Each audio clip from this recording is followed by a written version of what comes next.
Hazrat Asim narrates that I inquired of Hazrat Anas bin Malik radiyallahu anhu, is Qunut recited in the prayer? He said, yes. I asked, before or after the bowing? He said, before the bowing. I said, that person has told me with your reference that you have said after the bowing. He said, he has said that is not true. Undoubtedly, Allah's Apostle sallallahu alaihi wasallam has recited the Qunut after bowing, but only for 1 month. For he sallallahu alaihi wasallam dispatched some companions called Quran readers, numbered 70, towards the polytheists, though there had been a treaty between them and the Allah's Apostle sallallahu alaihi wasallam.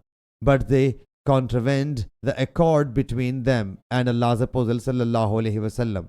So Allah's Apostle sallallahu alaihi wasallam would recite the Qunut after the bowing for 1 month and invoke destruction against those people.